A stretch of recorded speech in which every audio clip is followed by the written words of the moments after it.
How are you going? Hang on. I hope you're all right. You should be. Why is that, Jim? Well, it's Wednesday, isn't it?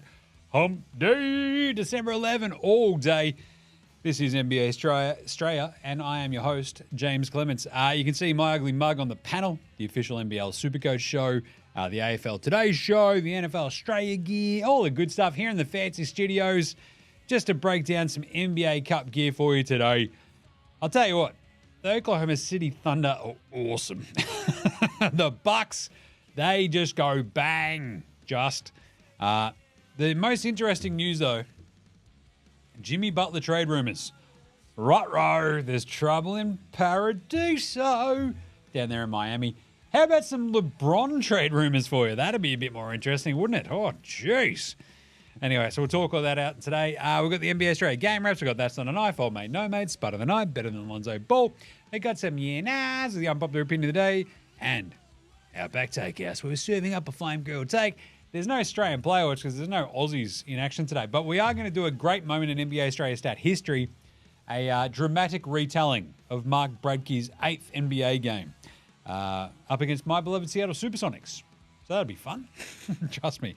And then we'll pick and preview the two games for tomorrow, the other half of the NBA Cup quarterfinals, which would be very, very, very, very cool, and I cannot wait for those games. So, without further ado, let's get into it. Episode 1173 of NBA Straya. Let's go!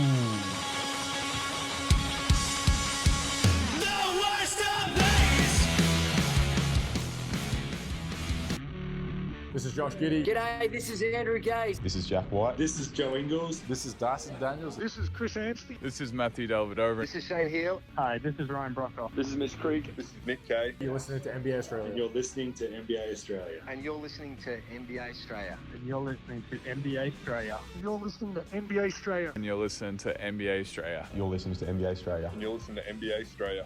And you're listening to NBA Straya. And you're listening and watching NBA Straya. This is NBA Australia. Let's do it.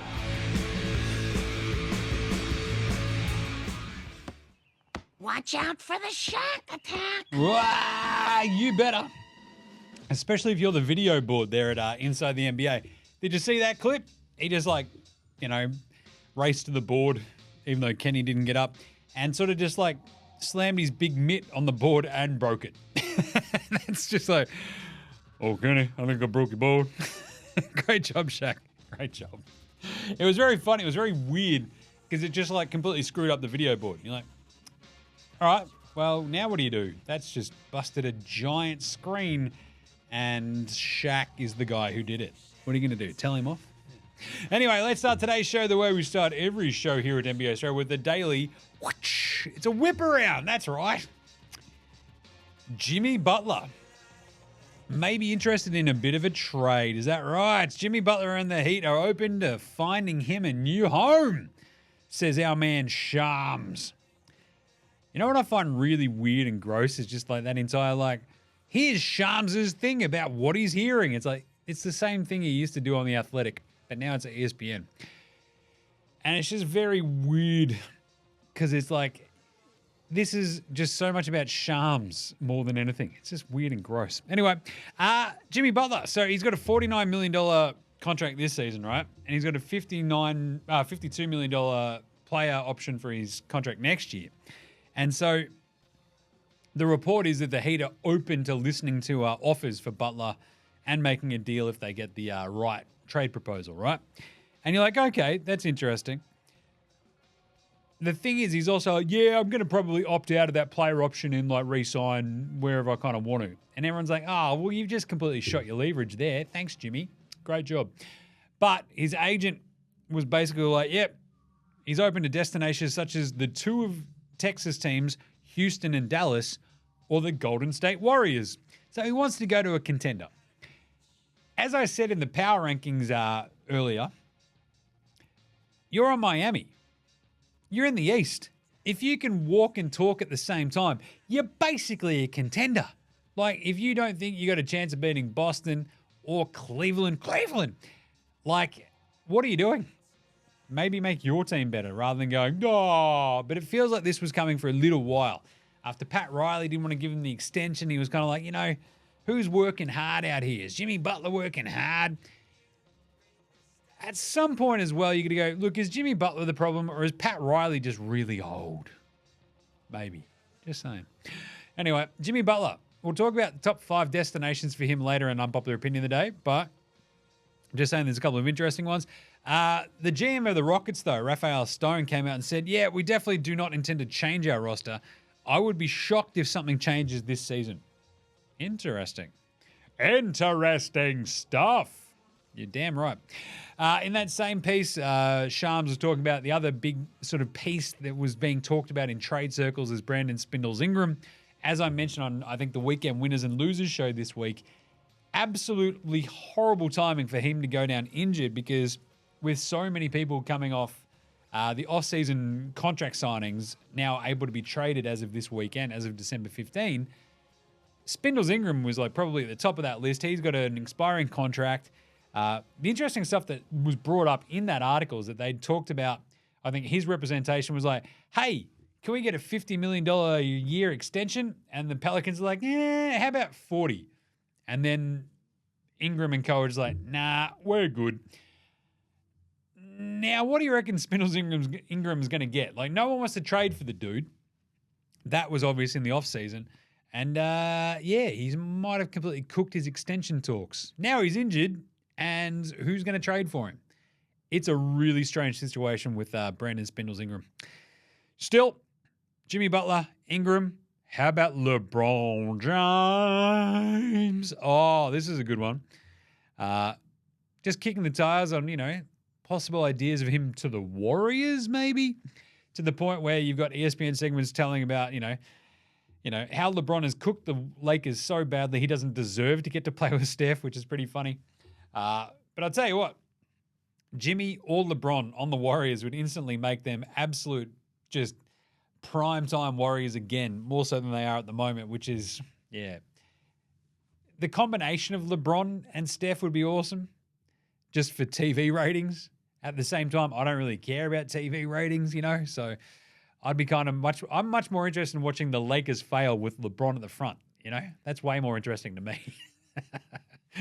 So if the Warriors get Jimmy Butler, that's wicked. The other little bits and bobs with the names being floated around outside of Ingram for the Pelicans were Herb Jones and CJ McCollum. They're receiving interest in the trade market. That's one of those ones where you go, yeah, or duh, people should be calling up and going, hey, can we have Herb Jones? And the Pelicans would be going, no, piss off. Click. CJ McCollum, though, sure. So I guess that's what you get on the trade market. Right. That's the sort of latest news. The last little bit was Kawhi. I'm a cool guy. I'm a fun guy. He's practicing. Apparently he's practicing for the first time this season, so a return is not right now imminent. But what did I say the other day? 2 weeks till Christmas.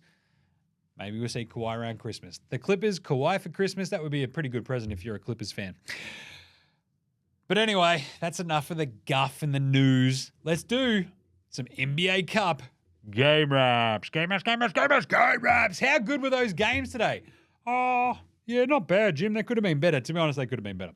Orlando losing Franz Wagner. Hello. Felt like the biggest kick in the dick out of absolutely nowhere the other day. And you're like, well, they've probably got no chance against the Bucks. And I'll tell you what, I underestimated the Magic, and they're the heart of a champion, even though they're not champions, the heart and fight of that Magic team. And also just the lackadaisical nature of this Bucks team. Like, by all measurements and vague roster construction ideas, the Bucks should kick the absolute bejesus out of this Magic team without their 2 best players. Or Johnny Isaac, who was like the one guy I'm like yesterday, if he's good to go, maybe he didn't play. So the Magic just fight and fight and fight and fight to the point where they led early and were looking the goods. Milwaukee just slowly eked into it and just sort of asserted themselves a bit. And I'll tell you what, this ends up just as a chaos game. I love a good chaos game. In the NBA Cup, you've got those amazing courts, and that Bucks one is very cool. I'd hazard to say that it's way better than that horrible Thunder one, but still. Bucks end up winning this one 114-109. So it's a 5-point game in the end. And I'll tell you what, Orlando probably should have won this. Because, I mean, it was very, very tight. Suggs was on one. He was feeling great. No one else really on the Magic stepped up too much to help him out apart from Anthony Black. And they were still crushing it. And then eventually the Bucks just sort of eked out the 8-point lead towards the back half of the third quarter. Giannis was cruising. He was looking awesome. And then they kind of just kept turning the ball over a little bit too much. And it let the Magic back in. And Suggs is like, I do not care. We are going to try to win this game. And they nearly bloody did. Like, Orlando just reeled them back in. They tied it up with like 6 minutes to go. And then it was just like hammer and tongs the rest of the way. They led. Suggs put one on Gary Terrence Trent D'Arby Jr., just put him in the old shake and bake and just ruined him.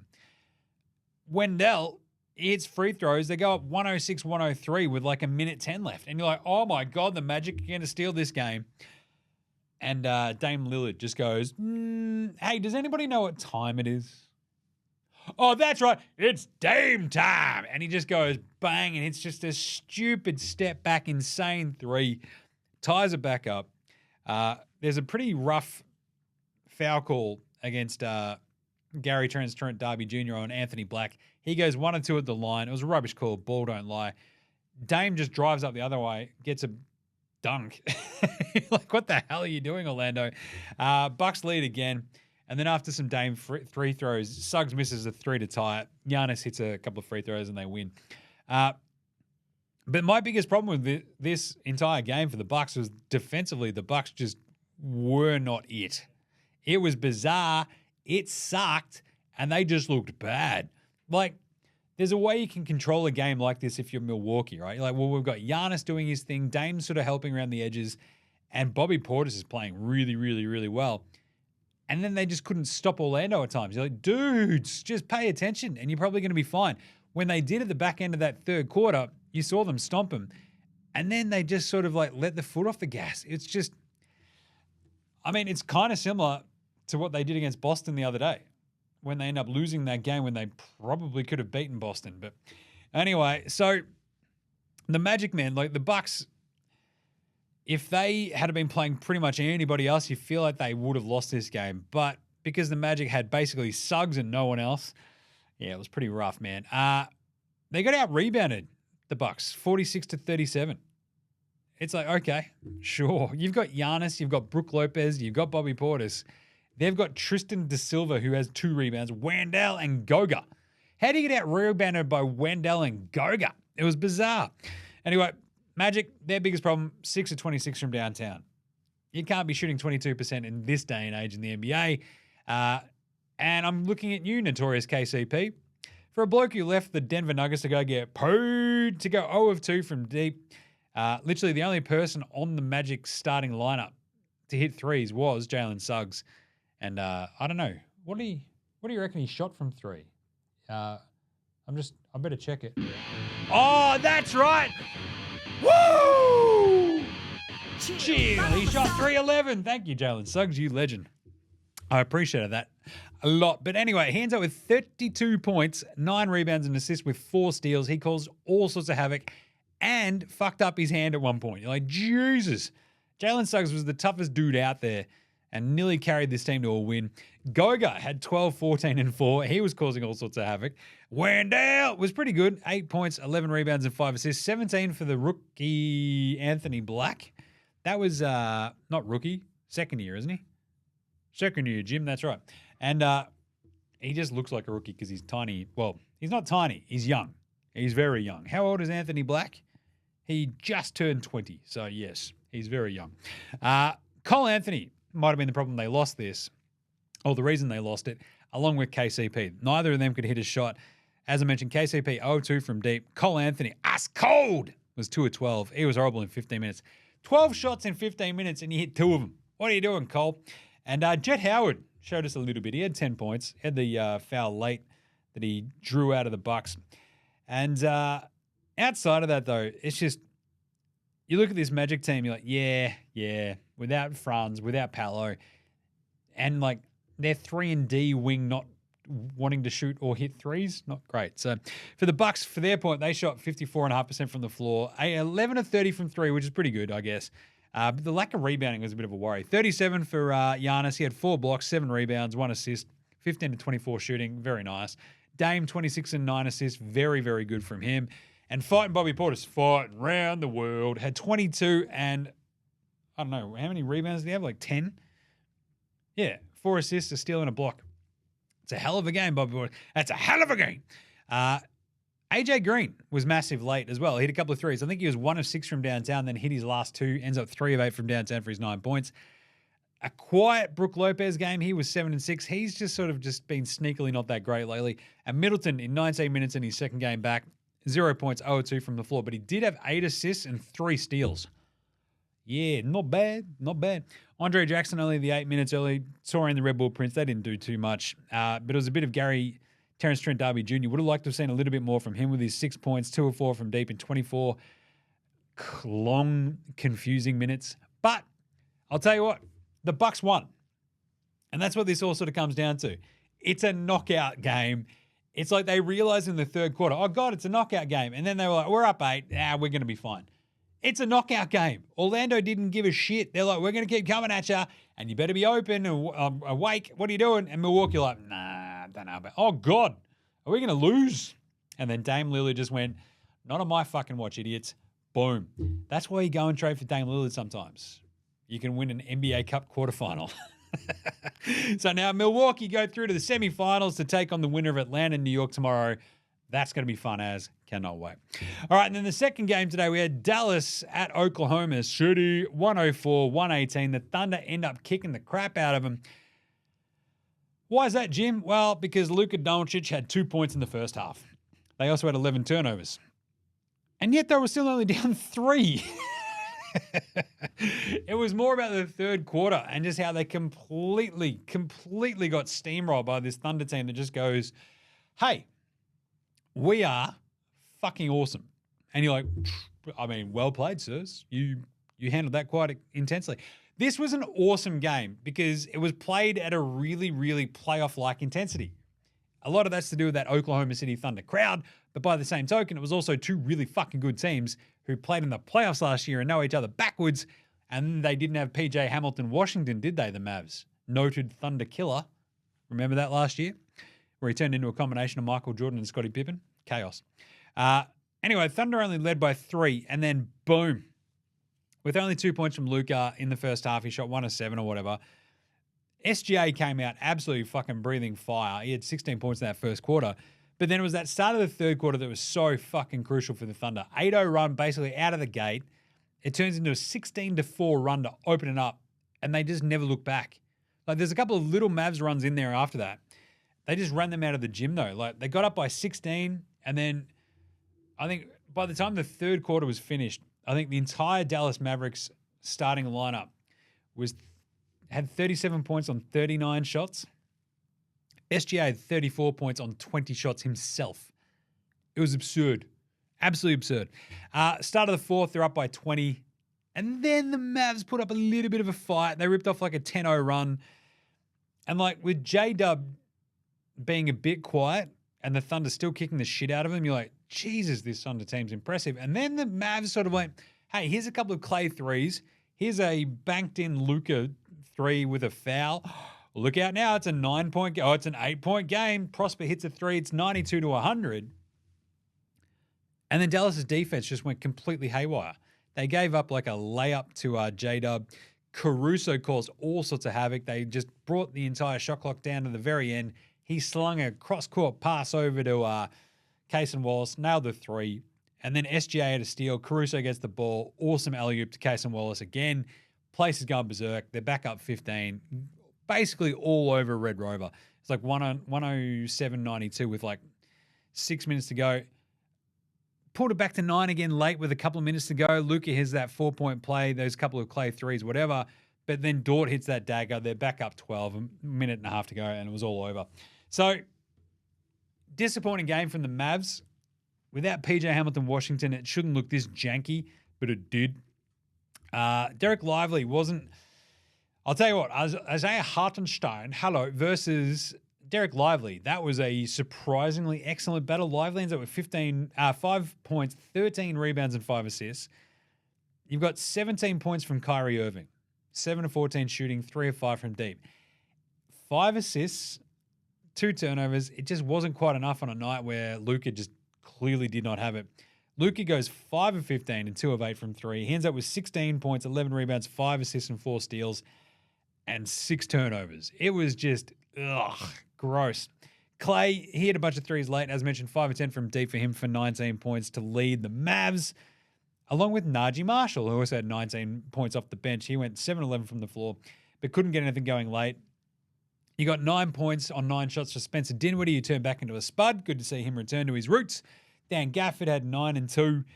Just, Prosper was handy. He hit a couple of threes. He had 6 points, 2 rebounds. Q Grimes did sweet F all. He went 0 of 3 from deep. And you're like, I can't believe you miss PJ Hamilton Washington this much. You miss him a lot. And it's worrisome how much you do. 15 of 36 from downtown overall from the Mavs, with Luka going 2 of 8 and Q Grimes going 0 of 3. It just wasn't enough because they had 18 turnovers. It was brutal to watch it. Anyway, Thunder, 39 from SGA. He was unreal. He had 8 rebounds, 5 assists, 3 steals as well. You had 10 and 13 from Isaiah Hartenstein. He was everywhere. He had 18, 7 and 4 from J-Dub. A quiet night because he shot 8 of 21 and then sort of just kept going. He's like, I don't give a shit. I'm Jalen Williams. Check this out. He had 11 points for Dort and for Case and Wallace. They both hit 3 threes. Very nice. And Kenrick Williams hit 3 threes as well. So they end up going 20 of 50 from downtown to the Thunder. And it's just like a Thunder Lanch. Does that make sense? A Thunder Lanch? Yeah, why not? Because they just were like, hey, we're just not going to miss. Check this out. And you're like, fucking, that's pretty impressive. Oh, God. And they ruined it. So great win by the Thunder. They go on to play the winner of Warriors Rockets tomorrow, which doesn't matter who they end up playing. That is an awesome semifinal. Cannot wait. And let's do an NBA Straya approved performance of the night. That's not a knife. That's a knife. Oh, SGA. 16 points out of the gate. God, he was good in that first quarter and the rest of the game. 39 points in total. Absolutely crushed it. Shot the piss out of it as well. He ends up 15 to 23 from the floor. And if SGA's hitting threes, you're fucked. You're just fucked. 5 of 9 from deep. 4 of 4 at the line. The fact that he only went to the line 4 times is chaos for him. 39, 8, 5, and 3 steals with a block. Plus 22. He crushed it. That was a hell of a performance. Honorable mention, Giannis, 37 points, 7 rebounds, and 4 blocks. Jalen Suggs, the lone gunman out there for the Magic Men. He was unreal. Suggs is out there like one of the Weasley twins, just like, which one died? I don't know. Can't remember. It was very sad, I'm sure. And Suggs is like out there, Expelliarmus and all this sort of shit. He's just like, nah, man, it's going to be just me, fucking Harry Potter, bitch. And then they end up getting rolled. And Dame Lillard, absolutely insane gear when he just goes, what are we down? 3? Cool. I'll hit this big 3. Check this out. There's a minute to go. Cool. Dame time. Boom. That was just fucking, that's a fucking knife. Dame Lillard feels like he's a dude who's just like, all right, what are we in a fight? Yeah, I brought a knife. I don't even care if you got a gun. I got a knife. You're fucked. This is a knife. How about Spud of the night? Spud, Spud, Spud, Spud, Spud, Spud, Spud, Spud, Spud, Spud, Spud, Spud, it is Spud of the night. Already mentioned ice cold Cole Anthony, 2 of 12. That is just, if he hits a couple of shots in his 15 minutes of just horrible basketball, the Magic probably win that game. 2 of 12 in a knockout game. Thanks for rocking up, Ice Cold Anthony. And KCP, same sort of vibe, right? Like a lot of money for a bloke to go 3 of 7 from the floor and 0 of 2 from downtown. 7 points. You've lost your 2 top dogs. You've got Jalen Suggs as a lone gunman playing a lone hand. And KCP's like, nah, I'm good. Brutal. I already mentioned that Suggs ended up shooting 3-11 from downtown. Let's do it. And Luka started 3 of 11 as well. So, chill. Woo! Double 3-11. Love that. How about a bit of old mate, no mates, though? Oh, yes. Old mate, no mate. Old mate, no mate. Old mate, no Old mate, no mate. mate. Old mate, no mate. Old mate, no mate. Old mate, no mate. Who's got no mates today? Well, this is after yesterday's game with the Knicks Raptors. Jalen Brunson has no mates because Josh Hart throws him under the bus. Josh Hart was having a bit of a laugh in the post-game, press conference scrum, saying, "Yeah, second half, Jalen Brunson kept saying, I want Dick. I'll take Dick."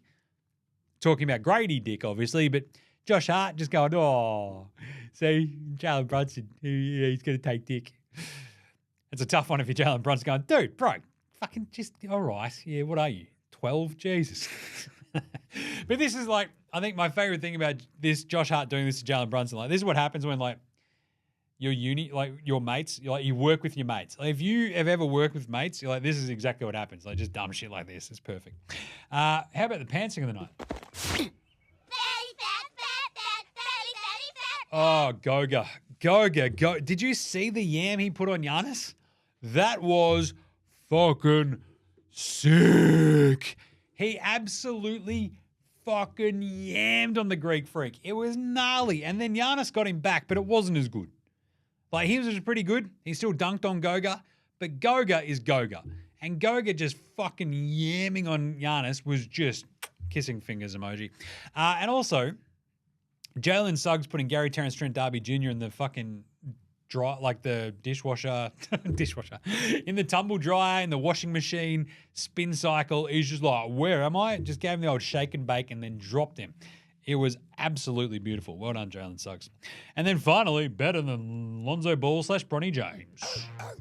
Lonzo was the best player in high school. He was the best player in college. You think he'll get to the pros and be like, I made it to the pros, now I can be average. He's coming for everybody. Going for everybody. I already mentioned him. Anthony Black was really, really, really good.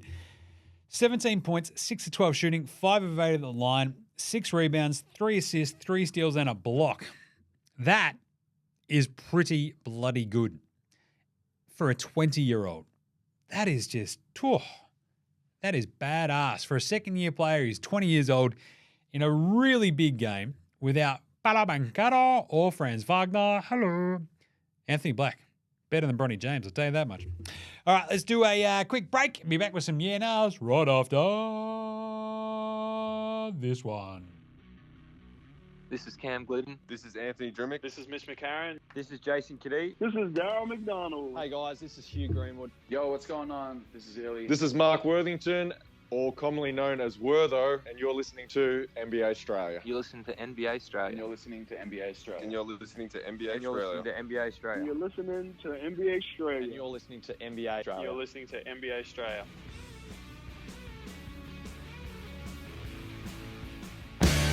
All right. Let's do it. I got some yeah-nows from listeners. I haven't gotten to them the last couple of days. So, Jimmy W. Love this one. Hey, Jimmy, it's been a minute. Hope you recovered from your week-long bender. Is the Ant-Man trying to be this generation's Rain Man? He can do a pretty sick in-game dunk and is doing his best off the court and already with 4 kids to 4 mums, allegedly. Yeah, nah. I do worry about that a lot. Yeah, nah, yeah. Like, Anthony Edwards has got that absolute dog in him, though. In many ways. He's just releasing the dog. But, I mean, my beloved Sean Kemp. We all know how much your mate Jim loves Sean Kemp. It's a lot. If there was a dream guest for this show, it'd be Sean Kemp. We've already had Gazy on. We've had Hammer. Love Patty Mills. Would love Sean Kemp. But Ant-Man, it's just a slippery fucking slope out there. You can't have that many kids and just be like, she'll be right.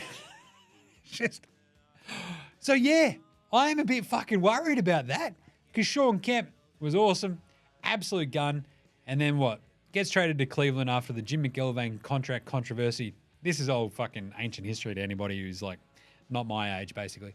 And ends up in Cleveland, and then the lockout hits and he just puts on a bunch of weight and it's just all cooked for him from then on. But Anthony Edwards is not going to go that way. But it's also not helping your fucking cause with all that extraneous gear. Just, come on, man. Use your head. Anyway, Danny D enjoyed this one. Yeah, nah, Embiid, once a flog, always a flog. Hope you're 10 tins deep and enjoying good things. Rock out to Korn like it's 1999. Yeah, no, I did. As I said the other day, though, Korn, they really do have 4 awesome songs. The rest of it, Jesus. Embiid, once a flog, always a flog. The flopping is just, it's fucking chaos.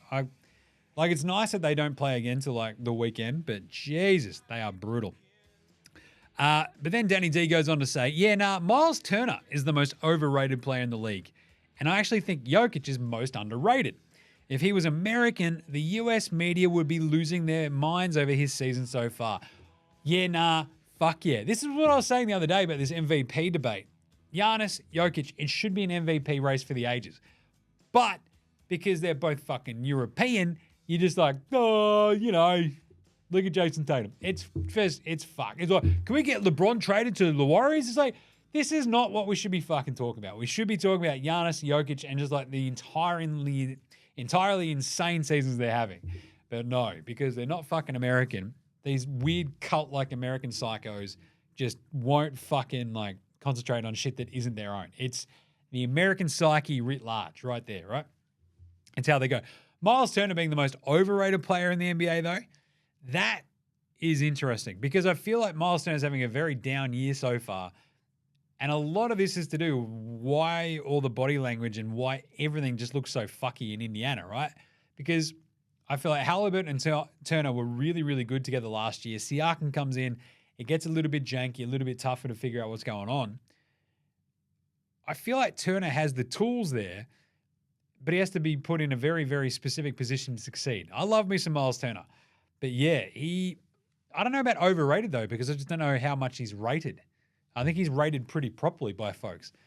When he's up and about, the Pacers look fucking amazing. That's the problem. But he's just not up and about this year. So, bit of a tricky one. And Jokic is probably actually underrated despite already having 3 MVPs. You've nailed that. We've got Jesse Boo just sent one through as well. Yeah, let's name the NBA Cup after a late legend that everyone loves, e.g. the Jerry West Cup. I just want to mean a bit more because at the moment I'm struggling to get hype for it. What do you reckon? Yeah, I think the actual trophy they should give away should be the Jerry West Cup or something like that. Don't mind this. But they do love just naming all these fucking trophies. Like the Magic Johnson Western Conference Finals MVP, the Larry Bird fucking Eastern Conference Finals MVP and all that sort of shit. And as I've said, I'm refusing to call it the Emirates NBA Cup because they're not paying me. They can fuck off for the moment. I should actually just call it the Jerry West NBA Cup. Like it starts here with your mate Jim. We're just fucking doing it. We're going rogue. Fuck them all. No one's paying me shit to do shit, so fuck them. I'll just call it the Jerry West NBA Cup. I like that one, Jesse B. But to be honest, the NBA just did itself such a fucking stupid disservice last year. The in-season tournament. I'm like, I was already calling it the NBA Cup back then. Check the tape. But at the same time, we're now sitting here going, the Emirates NBA Cup. And you're just like, can we not do the gargling of the balls of the sponsor? It's a bit weird. I mean, I'll do that. And you can go check out my profile on Dabble and follow along. And I'll post a link in the show notes. But we're not gargling. So just settling down. But I like the idea of naming the cup after a legend. The Jerry West NBA Cup is pretty good. I like that a lot. Anyway, and IMB, so Ian Matty Bassett, my favourite Perth painter out there. It's not really a yeah, no, but he did send in a note. Hey, Jim, hope you recover from your illness soon. Yeah, that was the cold that I dealt with for like basically Monday, Tuesday was just bullshit. It's just so nasally and gross. Ugh, anyway, but I'm all right now, I think. Yesterday you said there was no word on Exum's injury. I was watching a Mavs game and the commentary said that they're hearing that he's out for the season. I responded going, I heard the exact same thing on that Mavs commentary and then I could not find anything backing it up as well. So I haven't said much about it because I'm like, it felt like they were just like, we don't know what's going on with Dante Exum. He's out for the season, right? It's like, is he? I don't know if he was out for the season. Like, I thought it was like a couple of like a big fucking long swedge of time, but I don't know the entire season. So it's a good shout out by IMB to bring it up and just go, yeah, it's a bit fucking weird. So anyway, unpopular opinion of the day. Now look at me, please. Look at me. Look at me. Look at me. Look at me, look at me, look at me. Where do you want Jimmy Butler to go? He wants to go to a contender. Let's do it. The top 5 Jimmy Butler destinations with NBA Straya. Number 1, the Lakers. The Lakers. The Lakers stink. And you absolutely know that LeBron James loves nothing more than going, hey, can we trade for that dude who was good 10 years ago? Fuck yes, let's do that. Now, Jimmy Butler has been much better, much more recently than Russell Westbrook and stuff. But you know that LeBron's going to try to hold the Lakers over a flame and go, yep, trade D'Lo and that first rounder, whatever else we have to do to go get Jimmy Butler. And Rob Pelinka's going to go, geez, LeBron, I just don't know if I can. He's pretty old, and so are you. But to be honest, like, you know, LeBron's going to go hammer and tongs to try to get Jimmy Butler. That's fine. He loves trading for old dudes that might be a bit cooked. I'm just saying, Jimmy Butler might be a bit cooked. Maybe. But it would be very funny to see him on the Lakers. Number 2, the Minnesota Timberwolves. He's coming home. He's coming home. I mean, I don't want him on the Bulls. It'd be very fun to have him on the Wolves. Because you know that he and Ant-Man would basically be 2 of the most psycho motherfuckers you could have on the same court at the same time in the NBA, apart from the next one. But by the same token, he doesn't help their spacing, which is a problem. But if you're like the Wolves have got fuck all draft picks like out there to trade all that sort of gear, and they don't have a giant amount of young talent to go out and trade again. But if you could get him back there next to Ant-Man, you know that he would fucking go psycho on Rudy Gobert. And I just want to see that happen because that'd be fucking funny. He's like, fuck you fresh fuck, and just starts punching on with Rudy. Just like, give everyone COVID, motherfucker, bang. Love that. Right, but a way to top Ant-Man and Jimmy Butler on the same court at the same time as teammates who would be more psycho, how about Draymond Green and Jimmy Butler on the same team? I love it. I love it. The thing is, the Warriors, it's like, we're going to play 12 dudes. It's like, are any of them good? And he's like, oh, kind of, maybe. Like, you're not going to trade Johnny Kuminga for Jimmy Butler. You're just not. I wouldn't, at least, because Johnny Kuminga, still, old Johnny Cumbucket, old Cumdog millionaire, he still has potential. We understand that. And they've been good since they benched Draymond and started him. Jimmy Butler is a Band-Aid. Can we win Steph a title again this year? Jimmy Butler would be like, get me to the fucking Warriors. Let's go. I want to hang out with Steph and Draymond. It would give them a little bit more of a puncher's chance. If they can get him for anything but Jonathan Kuminga, have at it. Absolutely have at it. Like, that's a great fit on the Warriors. You've got Steph, Jimmy Butler, Draymond. It helped. Like, if you can keep Kuminga, who the fuck else goes out the door? You don't give a shit at this point. So we've got to maybe have one more crack with Steph so we can ride off into the sunset happily with 5 titles, you know, that sort of gear. But for the moment, don't know if they've got enough to get it done. How about Houston, though? They've got plenty to get it done.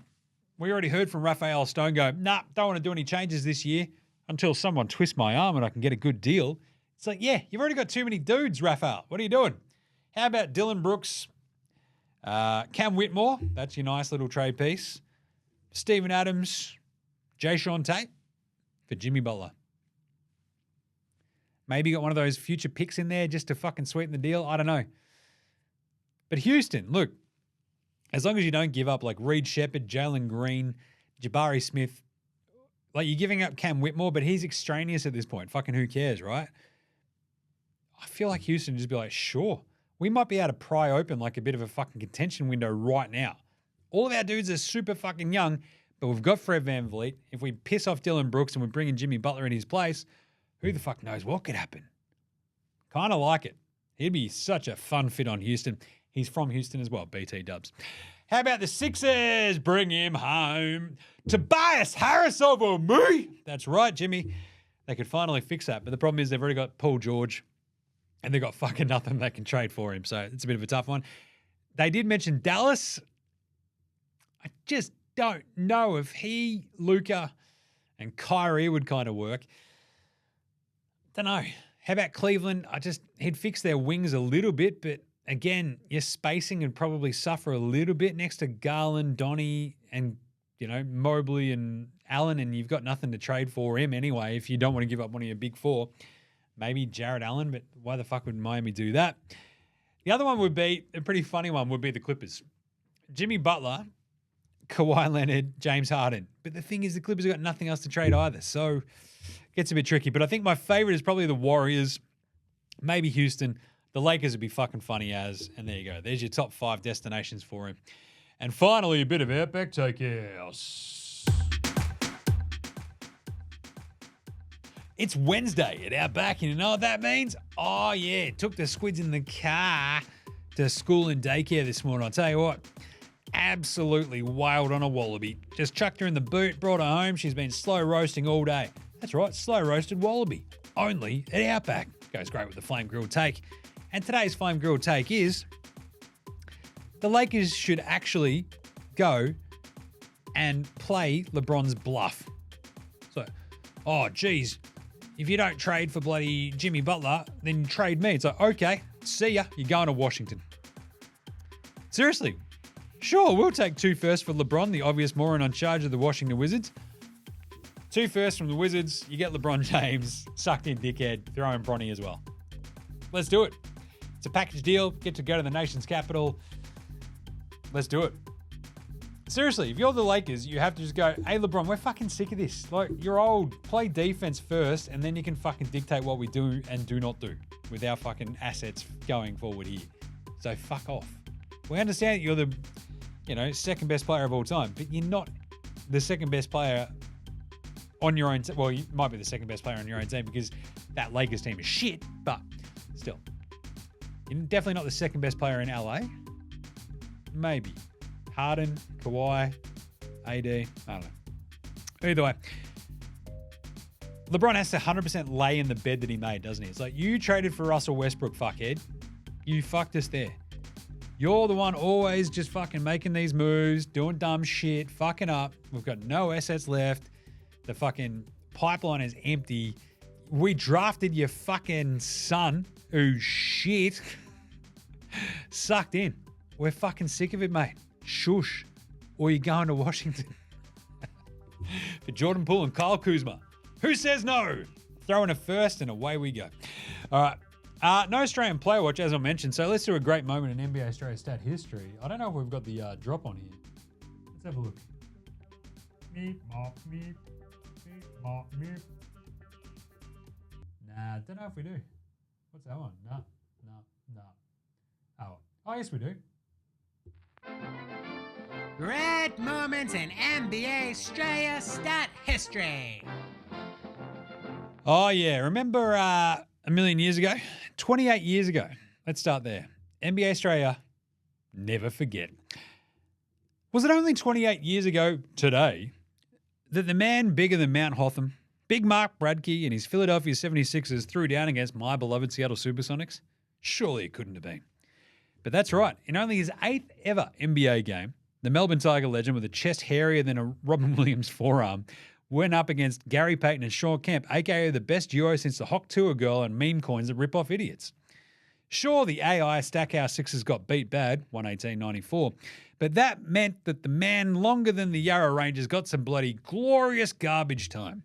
Yep, in only 5 minutes, our beloved Aussie behemoth tore the Sonics apart for 1 of 4 shooting from the floor for 2 points that was so good that in the same way that Paul Kelly's Gravy Song did, it inspired a mini-series starring Asher Ketty.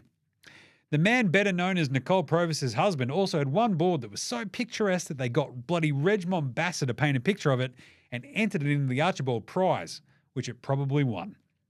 Not a bad effort from a bloke with a jawline that could cut glass and chest hair that could douse flames. Good on you, Big Mark Bradkey.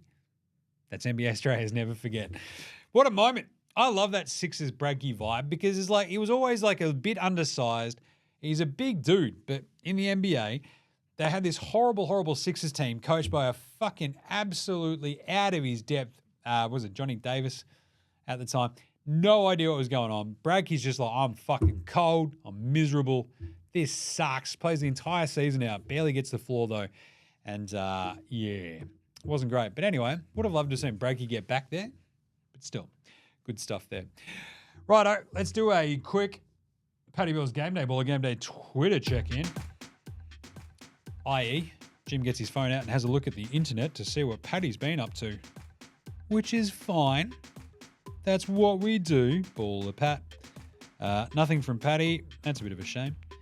Shout out to my mate Mick. Went over there for the Knicks Raptors game. That's bloody good. What else we got? We got anybody else doing any updates? Bloody hell. I feel like there was a Gids one before. Nah. Oh, there's Jack White. What's he doing? Oh, how good do those Victoria Titans throwbacks look? Jesus, I like that. Anyway, let's do some game previews for tomorrow. Game previews. Game previews. Thanks, Inadvertent Bane.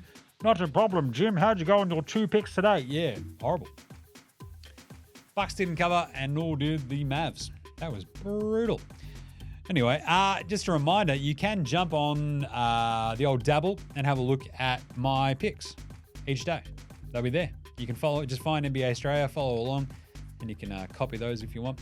But do so by clicking the link in the show description, because that way they know that we sent you, and that's good for us. So yes, help support your mate Jim if you're into that sort of thing, you know. Right, Thursday.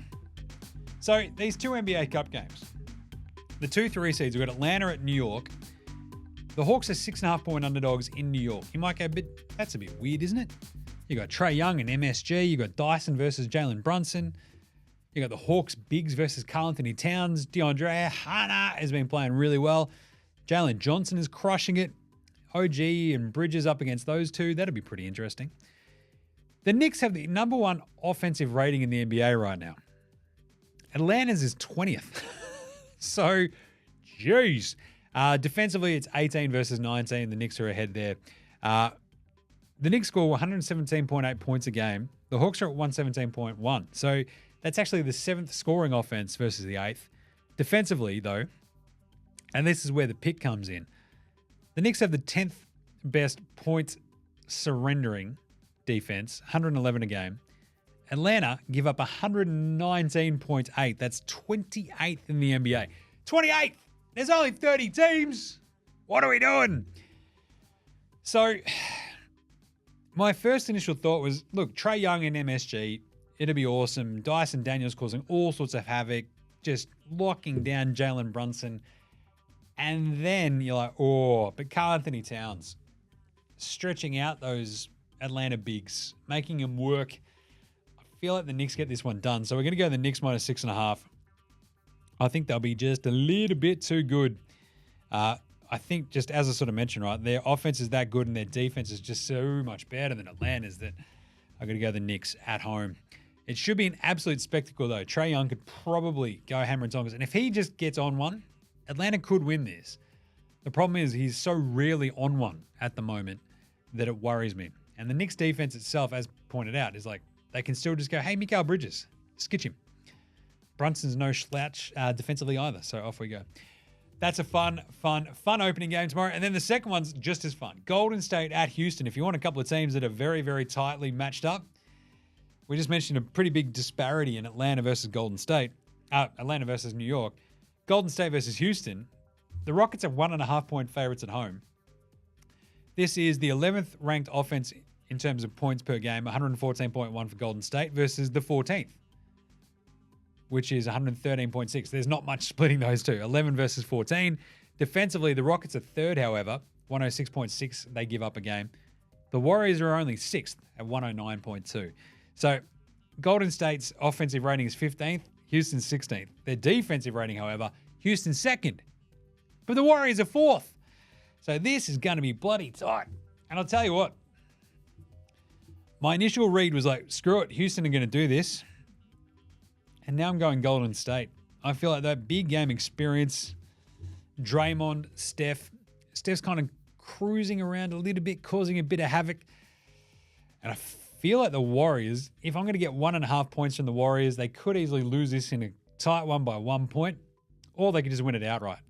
Don't mind it. Let's have a look at the, what about their record on the road? And the Rockets, I feel like at home are pretty bloody good too. They're 9-3 at home. The Warriors are 7-5 away. It's pretty good. I don't know. I just feel like the big game experience for this Warriors team. It matters. It matters. Steve Kerr's coaching. It matters. Ime Udoka, that defense for Houston, I think it's really, really good, but they do have these weird, squirrely games every so often where it just gets a little bit discombobulated, and I feel like the Warriors are a sort of team that could discombobulate you. But anyway, I think that might do us for today. Is that it? I think that's it. So, we're going to wrap up those two games for you tomorrow. That is going to be fun on the bun. NBA Cup Day 2 of the quarterfinals, knockout stages, baby. Woo! How fun is this? Like, seriously, like today's OKC Dallas, that first half, it was so hammer and tongs. And then down the stretch in that Milwaukee bloody Orlando game, Orlando had no one left. It was just Jalen Suggs and a second-year dude. It was nuts. Anyway, I love it. So we'll be back on deck tomorrow. Make sure you're following NBA Straya on Twitter, Facey, IG, TikTok, all that good stuff. We're always all over the socials. On YouTube as well, of course. Get around us on Dabble. You can copy my picks each day, whatever. But also make sure you click through the link on the show description and off you go. Do it that way.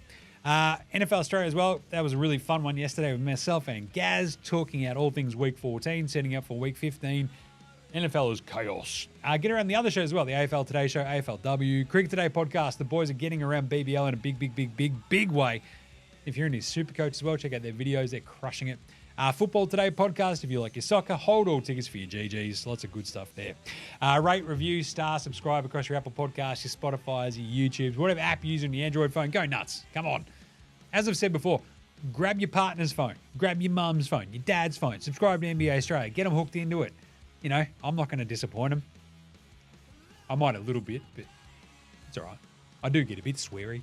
Anyway, big thanks always go to From Oslo for the intro and outro song. Check out House Hats, Joshua De Laurentiis, Fascinated Gold Mines, Ramshackle Alami, iOS Extra, Green, and Dozers there behind all the tunes you hear throughout the show. Smash them all at Bandcamp, Triple J Nerve, Facey, Apple Music, Spotify. However you listen to your bands, make sure they're Australian and do that. Support them, would you? NBA Straya supports Australian bands. That's what we do here. But that's it. We will catch you tomorrow, you dickheads. This is NBA Straya saying, look after yourselves, would you? And later, who's in?